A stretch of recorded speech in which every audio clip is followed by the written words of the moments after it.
अस्सलाम वालेकुम फ्रेंड्स। आज हमारी एआई बेसिक कोर्स की तीसरी एपिसोड है। इस एपिसोड में हम एआई की मुख्तलिफ टर्मिनोलॉजीज़ और कोर कॉन्सेप्ट्स को देखेंगे। ये ऐसी टर्मिनोलॉजी और कोर कॉन्सेप्ट होगी जिसको लेकर हम फ्यूचर में चलेंगे अपनी एडवांस ट्रेनिंग्स के लिए। सो ये क्लास आप लोगों के लिए बहुत हेल्पफुल होने वाली है। तो बगैर किसी ताख़ीर के इसको शुरू करते हैं।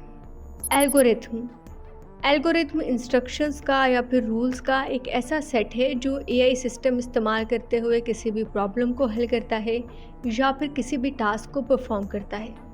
जैसे यूट्यूब आपको कोई सी भी वीडियोस रिकमेंड करने के लिए जो प्रोग्राम इस्तेमाल करेगा, जो रूल्स या इंस्ट्रक्शंस इस्तेमाल करेगा, वो इसका एल्गोरिथम होगा।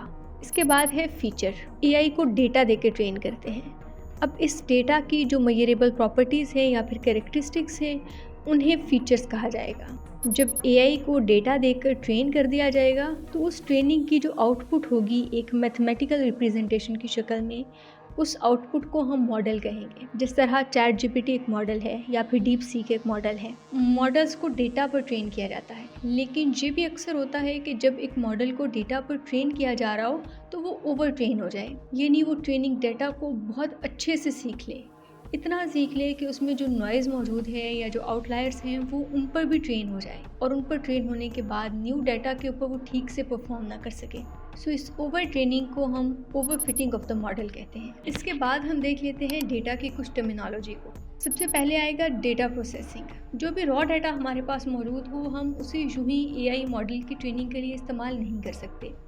हमें उस रॉ डेटा को पहले किसी क्लीन फॉर्मेट में कन्वर्ट करना पड़ेगा, एक ऐसा फॉर्मेट जो कि एआई मॉडल की ट्रेनिंग के लिए बेहतरीन रहे।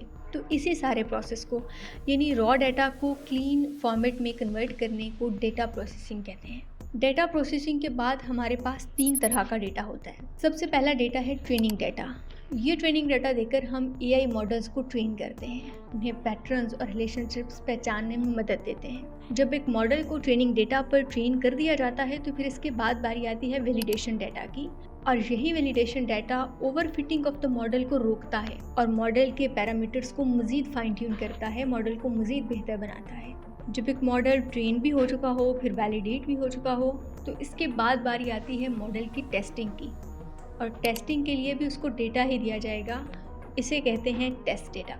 ये इंडिपेंडेंट डेटा सेट है और इस इंडिपेंडेंट डेटा सेट को हम इस्तेमाल करते हुए मॉडल की परफॉर्मेंस देखेंगे, कितना वो एक्यूरेट परफॉर्म कर रहा है या फिर परफॉर्म नहीं कर रहा है। इस डेटा की बुनियाद के ऊपर हम मॉडल को इवैल्यूएट करेंगे, यानी मॉडल इवैल्यूएशन करेंगे। सो इस सेक्शन में हम देखेंगे मॉडल इवैल्यूएशन की कुछ टर्मिनोलॉजी जो बार बार यूज़ होगी। सबसे पहले है एक्यूरेसी। टोटल जितनी भी प्रिडिक्शंस एक मॉडल कर रहा है, उसकी कितनी प्रोपोर्शन करेक्ट प्रिडिक्शंस की है, उसे मॉडल की एक्यूरेसी कहा जाएगा। जितना मॉडल बेहतर प्रिडिक्शंस दे पाएगा, उसकी टोटल नंबर ऑफ प्रिडिक्शंस के लिहाज से वो मॉडल उतना ही ज़्यादा एक्यूरेट होगा। मॉडल को जो टोटल पॉजिटिव प्रिडिक्शंस दी जाएंगी, जो ट्रू भी हो सकती हैं और फॉल्स भी हो सकती हैं, इन ट्रू और फॉल्स पॉजिटिव प्रिडिक्शंस में से जो रेशो मॉडल की ट्रू पॉजिटिव प्रिडिक्शंस की होगी वो इसकी प्रिसीजन कहलाएगी। कन्फ्यूजन मैट्रिक्स एक टेबल है जो करेक्ट और इनकरेक्ट प्रिडिक्शंस को शो करता है। दोनों की एक एक क्लास बनाई जाती है और करेक्ट और इनकरेक्ट प्रिडिक्शंस को अलग अलग करके ज़ाहिर किया जाता है। इसको हम कन्फ्यूजन मैट्रिक्स कहते हैं। इसके बाद है कुछ टर्मिनोलॉजी न्यूरल नेटवर्क्स की। न्यूरल नेटवर्क्स डीप लर्निंग में बहुत इंपॉर्टेंट है। एआई एक बहुत ब्रॉड फील्ड है। मशीन लर्निंग इसकी एक सब डोमेन है। अब इस मशीन लर्निंग की भी एक सब डोमेन है जिसको हम डीप लर्निंग कहते हैं। इस डीप लर्निंग में न्यूरॉन्स और फिर न्यूरॉन्स के नेटवर्क्स, यानी न्यूरल नेटवर्क्स इस्तेमाल होते हैं। आपने बायोलॉजी में भी न्यूरॉन के बारे में पढ़ा होगा। न्यूरॉन या फिर नर्व सेल्स क्या करते हैं कि ये सेंस करते हैं इन्फॉर्मेशन को और फिर उन्हें ब्रेन या स्पाइनल कॉर्ड तक पहुंचाते हैं, और फिर ब्रेन या फिर स्पाइनल कॉर्ड से वापस इन्फॉर्मेशन न्यूरॉन्स या नर्व सेल्स ही इफेक्टर्स तक लेकर आते हैं। कंप्यूटर को भी इंसानी दिमाग ही की तरह बनाने की कोशिश है। सो इसमें भी जो टर्म इस्तेमाल की जाती है वो न्यूरॉन ही की इस्तेमाल की जाती है। आल्दो ये न्यूरॉन अपने काम के लिहाज से तो ह्यूमन न्यूरॉन के काफ़ी करीब है, लेकिन अपने स्ट्रक्चर के लिहाज से ह्यूमन न्यूरॉन से बहुत डिफरेंट है। ये न्यूरॉन्स आपस में जुड़े हुए होंगे, सो जुड़कर मिलकर ये बनाएंगे न्यूरल नेटवर्क्स, और हर न्यूरल नेटवर्क का बेसिक बिल्डिंग ब्लॉक एक न्यूरॉन होगा। डीप लर्निंग में इन्हीं न्यूरॉन्स की और न्यूरल नेटवर्क्स की मुख्तलिफ लेयर्स बनाई जाती हैं। देन है एक्टिवेशन फंक्शन। एक्टिवेशन फंक्शन का काम ये डिटर्मिन करना है कि जो सम ऑफ इनपुट्स किसी भी न्यूरॉन को मिल रहा है, उसके आउटपुट के तौर पे उस न्यूरॉन को एक्टिव होना है या फिर एक्टिव नहीं होना है। तो एक्टिवेशन फंक्शन डिसाइड करेगा किसी भी न्यूरॉन की एक्टिविटी या फिर इनएक्टिविटी को। देन डीप लर्निंग में एक और वर्ड बार बार यूज़ होगा, that is back propagation. Back propagation भी एक एल्गोरिथम है, यानी एक सेट ऑफ रूल्स है या फिर इंस्ट्रक्शंस है जो एआई को ट्रेन करेगा। लेकिन इसके अंदर स्पेशल चीज़ ये है कि ये एरर जो भी आउटपुट में आ रहा है उसकी बुनियाद के ऊपर इनपुट्स को एडजस्ट करते हुए next layer of neural networks को प्रोवाइड करेगा।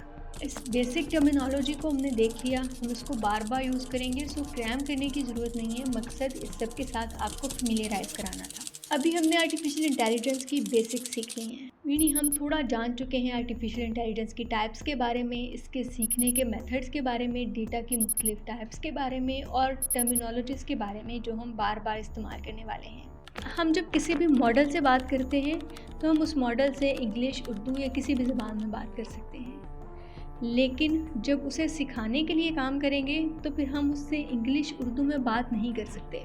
हमें उससे कंप्यूटर ही की ज़बान में बात करनी पड़ेगी।